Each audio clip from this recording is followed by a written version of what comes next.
Hi everyone, welcome to our YouTube channel Black Diamond. तो आज मैं फिर से आप लोगों के लिए वैकेंसी से रिलेटेड अपडेट लेके आया हूँ। आज का जो वैकेंसी है जिसका इंतजार लोगों को बहुत बेसब्री से होता है, क्योंकि लोग चाहते हैं कि अगर प्राइवेट सेक्टर में करियर बने तो टाटा में बने, टाटा कंपनी में बने। तो बिल्कुल आज माइनिंग सेक्टर की वैकेंसी में लेके आया हूँ।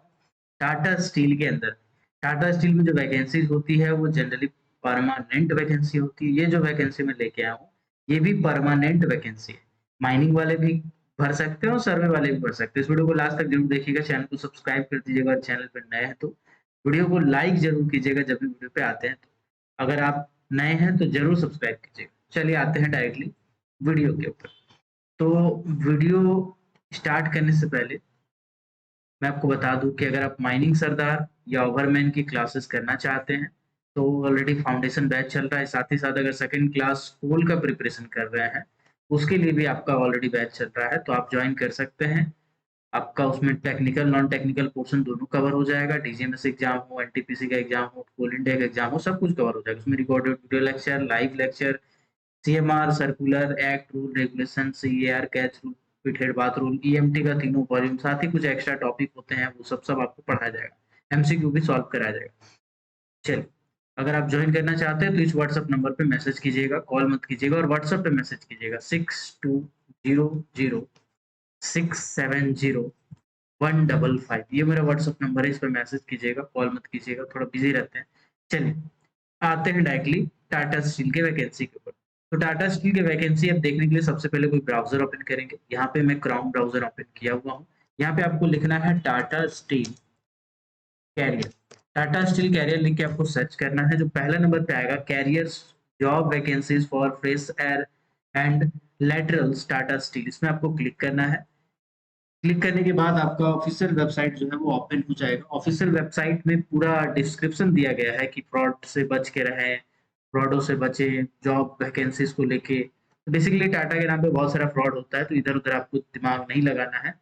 ठीक है, अब आप चाहें तो इसको पढ़ सकते हैं डिटेल में। ठीक, बाकी टाटा स्टील के बारे में अगर आप माइनिंग का कहाँ कहाँ माइंस है सब सब पढ़ना चाहते हो तो पढ़ सकते हैं। ठीक है, जस्ट इसके बाद मैंने क्या किया, मैंने यहाँ पे एक्सपीरियंस प्रोफेशनल में क्लिक किया। यहाँ पे जो करंट ओपनिंग आएगा जब ओपन करेंगे साइट, तो एक्सपीरियंस प्रोफेशनल पे आप क्लिक करेंगे। क्लिक करने के बाद जितनी भी वैकेंसीज अभी करंटली ओपन है वो सभी वैकेंसीज आपके सामने आ जाएंगी। ठीक है, तो इसमें से जो दो वैकेंसीज है जो मैं पहले ही शॉर्टलिस्ट करके रखा हूं, इसमें जब सर्च करेंगे आप तो आपको मिल जाएगा।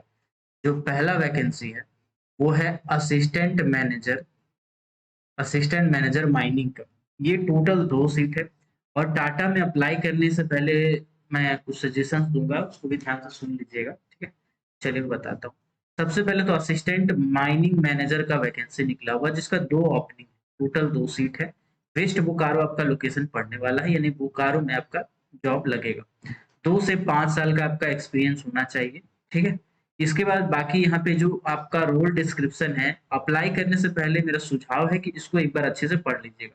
हम मोटा-मोटी आपको बता दे रहे हैं कि प्रोडक्शन से रिलेटेड जितनी भी एक्टिविटीज़ होती हैं, वो सब आपको देखना है, रूल रेगुलेशन के हिसाब से आपको काम कराना है, रिस्पेक्टिव सीट का मैन पावर एलोकेशन करना है ना? प्रोजेक्ट आपको मैनेज करना है, ठीक है? काम-वाम वर्क वगैरह तो ये सब लिखा हुआ है, तो वो सब आप देख लीजिएगा। टेक्निकल स्किल में यही सब बोला गया है कि टेक्निकल कॉम्पिटेंसीज़ होनी चाहिए। आपको ड्रिलिंग, ब्लास्टिंग, डंप और स्टेबिलिटी चारों का नॉलेज होना चाहिए, ठीक है? अगर आपके माइंड्स में ड्रिलिंग, ब्लास्टिंग नहीं है तो जनरली क्या करेंगे, टाटा आपको सेलेक्ट नहीं करेगा। ऐसा देखा गया है भाई, ऐसा देखा गया है। अगर आपके माइंड्स में ड्रिलिंग है, फेस ऑपरेशन हो रहा है, ब्लास्टिंग है, डंप चल रहा है, स्लोप स्टेबिलिटी है, ठीक है? तो उसके बाद वो चांसेस बढ़ जाता है कि आपका सिलेक्शन हो। उसके बाद सीएमआर, एवेक्ट वेक्ट का नॉलेज होना चाहिए, सर्वेइंग का आपको थोड़ा अंडरस्टैंडिंग होना चाहिए, सर्वेइंग का बेसिक नॉलेज आपको होना चाहिए, ठीक है?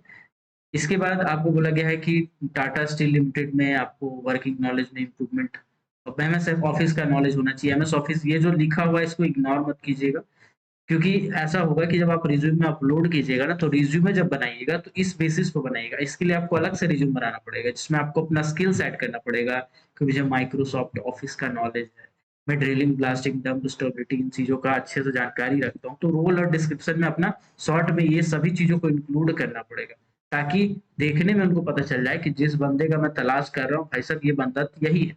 ठीक? क्वालिफिकेशन इसमें क्या चाहिए, इसमें चाहिए डिग्री इन माइनिंग इंजीनियरिंग, इसके बाद आपका second class certificate of competency, ठीक है। यहाँ पे बोला गया है एआईसीटी रिकॉग्नाइज्ड कॉलेज, बहुत सारे कॉलेज होते हैं जो यूजीसी से एक्ट लेके चलते हैं, वो एआईसीटी अप्रूव्ड नहीं होते हैं, टाटा उनको भी कंसीडर नहीं करती, तो यूजीसी वाले यहाँ पे निराश हो जाएंगे, यूजीसी वालों को जनरली कंसीडर नहीं करती है, एआईसीटी वालों को ही वो कंसीडर करती है। तो एआईसीटी अप्रूवल होना चाहिए, सेकंड क्लास मैनेजर सर्टिफिकेट होना चाहिए, थोड़ा नखरा है लेकिन जो है परमानेंट जॉब है, कंपनी अच्छी है, अगर आपका ये सभी क्राइटेरिया फुलफिल होता है तो जरूर से जरूर इस फॉर्म को आप भरेंगे। फॉर्म भरने के लिए अप्लाई नाउ में आप क्लिक करेंगे, क्लिक करने के बाद आपके सामने एक डिस्क्रिप्शन आ जाएगा, इसको आप चाहे तो पढ़ सकते हैं, बाकी मैं यहाँ पे आई एग्री पे क्लिक करता हूँ। इसके बाद आपको थोड़ा सा वेट करना है, पोर्टल खोलने में जब तक टाइम लग रहा है तब तक वीडियो को लाइक नहीं किया तो कर दीजिए, वीडियो को लाइक कर दिया कीजिए, इससे एक मोटिवेशन आता है। यहाँ पे मैं टाइटल सेलेक्ट कर लेता हूँ, ठीक है, यहाँ पे मैं एक्स नाम, वाई मिडिल नेम और जेड सरनेम टाइप कर देता हूँ। ईमेल आईडी भी मैं लिख देता हूँ xyz@gmail.com। यहाँ पे आपको ईमेल आईडी डालना है, यहाँ पे आपको मोबाइल नंबर डालना है, ठीक है, यहाँ पे आपको मोबाइल नंबर डालना है। उसके बाद आपको यहाँ पे अपना डेट ऑफ बर्थ सेलेक्ट करना है, कोई भी रैंडम सेलेक्ट कर लेता हूँ यहाँ पे, ठीक है। चलिए, इसके बाद यहाँ पे जेंडर सेलेक्ट करना है, मेल फीमेल, उसके बाद यहाँ पे कैटेगरी सेलेक्ट करना है, ठीक है। इसके बाद यहाँ पे आपको पर्सनल इंफॉर्मेशन देना है कि करंट सिटी कौन सा है, ओके, करंट सिटी कौन सा है, टोटल एक्सपीरियंस कितने साल का, इसको थोड़ा सा ध्यान से भरेंगे कि कितने साल का एक्सपीरियंस है, उसको आप थोड़ा सा यहाँ से ध्यान से भरेंगे। इसके बाद रिलीवेंट एक्सपीरियंस, रिलीवेंट एक्सपीरियंस का मतलब होता है कि सेकंड क्लास मिलने के बाद का एक्सपीरियंस आपके पास कितने साल का है। तो टोटल एक्सपीरियंस में आप पीजीपीटी का एक्सपीरियंस को ऐड कर सकते हैं, लेकिन रिलेवेंट एक्सपीरियंस में आपको वही 3, 4, 5 जो भी पीडीपीटी मतलब जीजीपीटी के बाद यानी सेकंड क्लास के बाद का एक्सपीरियंस होगा, उसी को यहाँ पे ऐड कीजिएगा, ठीक है। इसके बाद आपका करंट एनुअल सैलरी, अभी जहाँ पे जॉब कर रहे हैं वहाँ का सैलरी कितना है, ठीक है, ये आपको भरना पड़ेगा, ओके। इससे पहले जहाँ पे काम किए वहाँ का भी सैलरी भर सकते हैं, अगर आपका जॉब में ब्रेक हो गया है, अभी आप घर बैठे हैं तो भी आप यहाँ पे भर सकते हैं। एक्सेप्टेड सीटीसी में आपको जब भी डालिएगा तो इसका मैं हिसाब आपको बता दे रहा हूँ। जैसे मान के चलिए कि आपका 3 लाख रुपया सैलरी था सालाना, ठीक है? मैं एक बेसिक एग्जांपल दे रहा हूँ। तो 3 लाख सैलरी में आप कोशिश कीजिएगा कि 20% 30% ही बढ़ा के डालें, क्योंकि सीटीसी अगर बहुत ज़्यादा आप डाल देंगे ना तो भी प्रॉब्लम। ये एक्सपेक्टेड सीटीसी कि भैया हम कमा रहे थे 3 लाख, अब हमको चाहिए 6 लाख महीना, ऐसे नहीं होता है। अगर सैलरी हाइक होता है ना तो 10% 20% होता है, जब कंपनी चेंज करते हैं तो 20 से 25% जनरली मिलता है, और टाटा ऐसा कंपनी है कि 10-20% में ही सिमट जाता है, उससे ज़्यादा हाइक करने वाला नहीं है। तो इसको थोड़ा ध्यान रख के इसको भरेंगे, ठीक है? एक्सपेक्टेड सीटीसी को इसको ध्यान रख के भरेंगे। नोटिस पीरियड में यहाँ पे आपको डालना है कि कितने दिन का है, 30 दिन का, 60 दिन का, यहाँ पे आपको डालना है। करंटली वर्क कर रहे हैं क्या टाटा की कोई कंपनी में, यस या नो में आप क्लिक करेंगे, अगर यस करते हैं तो आपको सेलेक्ट करना पड़ेगा। टाटा स्टील में अगर आप काम कर रहे हैं, पहले काम किए हैं तो उसको डालना है। हायर क्वालिफिकेशन में आपको डालना है कि हायर क्वालिफिकेशन क्या है। स्पेशलाइजेशन में आपको अपना स्पेशलाइजेशन यहाँ पे सेलेक्ट करना है। जैसे यहाँ पे मैं माइनिंग सेलेक्ट करता हूँ, ठीक है, माइनिंग इंजीनियरिंग में सिर्फ माइनिंग सेलेक्ट करता हूँ। कोर्स में आपको डालना है फुल टाइम है या पार्ट टाइम। यहाँ पे ध्यान रखिएगा जो पार्ट टाइम कोर्स होंगे और कोरेस्पॉन्डेंस कोर्स होंगे उसको टाटा रिजेक्ट कर देता है, टाटा यहाँ पे फुल टाइम को ही लेता है सर। यहाँ पे जब रिज्यूमे अपलोड करेंगे तो भाई साहब रिज्यूमे से ही होगा आपका शॉर्ट लिस्टिंग, तो रिज्यूमे जो बनाइएगा उसमें जो आपका डिस्क्रिप्शन था जॉब का उसको बहुत ध्यान से, बहुत हौले-हौले मज़े से पढ़ के धीरे-धीरे उसके बाद उसी हिसाब से आपको रिज्यूमे अपलोड करना है। इसके लिए आपको अलग से मेहनत करना पड़ेगा। अगर कोई एडिशनल सर्टिफिकेट है तो यहाँ पे डाल देना है। जैसे यहाँ पे आप फर्स्ट एड डाल सकते हैं, गैस टेस्टिंग डाल सकते हैं, ऐसे शब्द यहाँ पे लिख सकते हैं। इसके बाद आई एक्सेप्ट करके या सबमिट कर दीजिएगा, आपको मेल आ जाएगा कि आपका शॉर्टलिस्ट मतलब शॉर्टलिस्टिंग कह रहा हूँ, आपका सबमिट हो गया एप्लीकेशन, ऐसा मेल आ जाएगा। ओके, या फिर यहाँ पर भी स्क्रीन में आ जाता है कि आपका सबमिट हो गया है, तो यहाँ से आपका सबमिट हो जाएगा। इसके बाद जो अगला वैकेंसी निकला है वो निकला है असिस्टेंट मैनेजर सर्वे का। अभी जो सर्वे वाला वैकेंसी है इसमें और लोचा लफड़ा है, मैं आपको समझाता हूँ क्या लोचा लफड़ा है। सर्वे में आपको बेसिक नॉलेज होना चाहिए, और बेसिक नॉलेज के साथ-साथ आपको ड्रोन का जानकारी होना चाहिए। जो ड्रोन सर्वे किया जाता है, डीजीपीएस होता है, टोपोग्राफी होता है, कैडेस्ट्रियल सर्वे होता है, ये सब जितनी चीज़ें हैं इसकी आपको जानकारी होनी चाहिए, क्योंकि टाटा में जनरली ये सब चीज़ का यूटिलाइज़ेशन होता है, ठीक है? इसके बाद आपको बेसिकली माइन क्लोज़र प्लान वगैरह जो बेसिक चीज़ें हैं उससे अपडेट होनी चाहिए। डीएमओ ये सब में आपको लाइसेंसिंग के लिए सर्वे बनाना पड़ेगा, कोऑर्डिनेट करना पड़ेगा। डीएफओ है, डीएमओ है, फॉरेस्ट है, डीडीएम है, ऑर्गसेक है, डीजीएमएस है, रेवेन्यू है, लोकल अथॉरिटी, ये सब आपको जानकारी होना चाहिए, सब आपको डील करना पड़ेगा, ठीक है? तो मतलब सर्वे में लफड़ा बहुत है सर।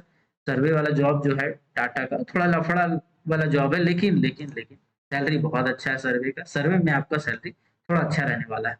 स्किल में क्या-क्या चाहिए इसको देख के आपको रिज्यूम बनाना है, ठीक है? क्योंकि रिज्यूम देख के ही आपको मेल करेगी टाटा। अगर रिज्यूम खराब है तो मेल नहीं आएगा।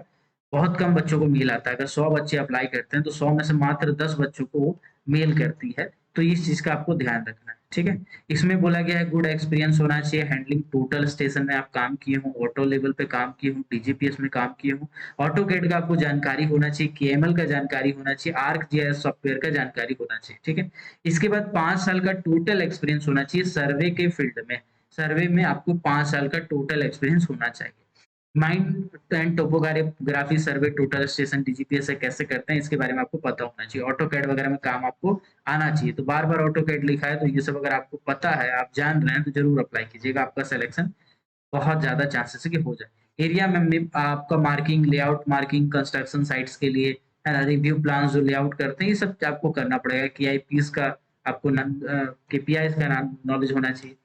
इसमें कौन अप्लाई कर सकते हैं? तो जिन्होंने डिप्लोमा किया है, डिप्लोमा इन सर्वे किया है एआईसीटी रिकॉग्नाइज्ड कॉलेज से, ये मैंडेटरी है। मतलब डिप्लोमा इन सर्वे या डिप्लोमा इन माइनिंग इंजीनियरिंग, अगर सर्वे ना होके माइन एंड माइन सर्वेइंग है तो भी आपका चलता है। उसको भी सर्वे इंजीनियरिंग ही कहा जाता है, इससे इक्विवेलेंट आता है, ठीक है? लेकिन एआईसीटी अप्रूव्ड होना चाहिए। इसके बाद आपके पास सर्वे सर्टिफिकेट डीजीएमएस से होना चाहिए, चाहे रिस्ट्रिक्टेड हो, चाहे अनरिस्ट्रिक्टेड हो, उससे कोई मतलब नहीं है ना? आपके पास ये वाला होना चाहिए, कोल का होना चाहिए, यहाँ पे मेटल वाला नहीं चलेगा, ठीक है? इसके बाद यहाँ पे अप्लाई नाउ में क्लिक कीजिएगा और जैसे मैंने बताया उसमें, ठीक, उसी तरह से आपको यहाँ पे अप्लाई करना है। अप्लाई करने के बाद फिर आपको अगर शॉर्ट लिस्टिंग किया जाता है तो मेल आएगा। तो आप रिज़्यूम पे डिपेंड करता है, आपका रिज़्यूमे पे डिपेंड करता है कि आपको मेल आएगा कि नहीं आएगा, क्योंकि रिज़्यूमे ही वो लोग पढ़ते हैं। तो रिज़्यूमे को जो बनाइएगा वो टाटा के जो स्किल्स हैं, जो वो माँगा है, जॉब का डिस्क्रिप्शन दिया उसको पढ़ के उसी हिसाब से आपको बनाना है। इसमें बनाने में भले आपको 1 घंटा या 2 घंटा लगे, लेकिन मेहनत कीजिएगा रिज़्यूम बनाने में, ठीक है? चलिए, आई होप ये वीडियो आपके काम का होगा। और अगर आप क्लासेस जॉइन करना चाहते हैं माइनिंग सरदार ओवरमैन सेकंड क्लास स्कूल का, तो आप जॉइन कर सकते हैं। ये मेरा व्हाट्सएप नंबर है, फिर मैसेज कीजिएगा 6200670155। चलिए, मिलते हैं अगले क्लास में, तब तक के लिए keep watching, keep supporting, till then जय हिंद।